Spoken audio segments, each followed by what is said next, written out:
When you decide that you have to take a step down from a position or an organization or something, do you view that as a failure? Though initially I might view it as a failure, and at the time I would say that I'm showing weakness by maybe stepping down or something else. I would know, like, knowledge-wise, I might not feel it, but that in the long run it would be something that's beneficial because I'd be focusing more on, I'd be putting more time into the organizations that I really care about instead of trying to spread myself thin and not getting meaningful experience out of the ones that I care most about.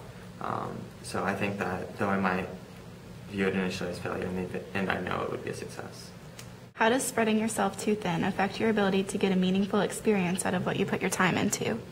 I think for me, since one of the reasons that I do get involved with organizations is for the relational aspect, it's hard for me to get a meaningful experience out of it because I'm allotting my time so that very little is focused on each little task or group, so I don't develop that relationship as well with the people involved in that organization. So if I make it so I'm only focusing on two or one, then my relationships are strong with the people involved with that.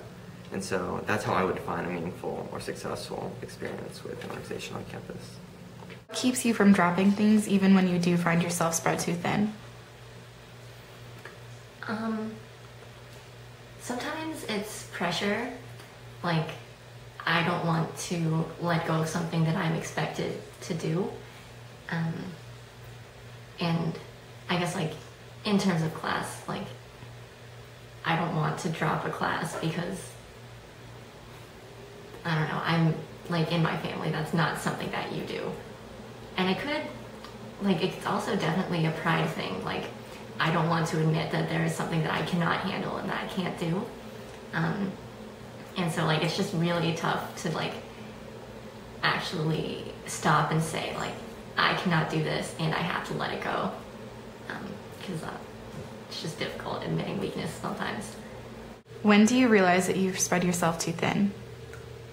I think that I usually know when I spread myself too thin because I don't have time to do the things that I really want to do, and then end up planning out my whole week's worth of homework ahead of time, and then I have no spare time for anything else. Here are some more answers that we found from your peers. What do you think a successful resume looks like? A successful resume probably includes a few things that you're really passionate about instead of a really widespread resume that doesn't go very deep into each activity that's included.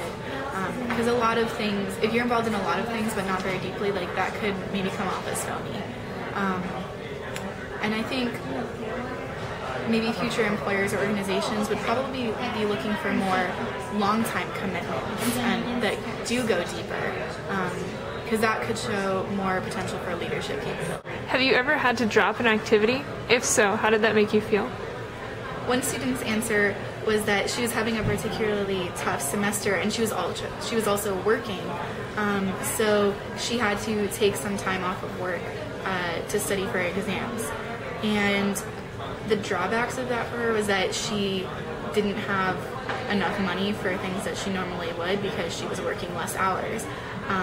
However, she felt that she learned how to save money a lot during that time, and she was able to focus. How do you feel when you're spread too thin?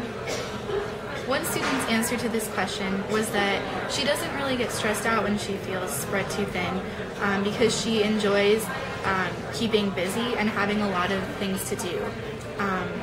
Because if she doesn't have a lot of activities packed into her day, she feels like she gets bored quickly.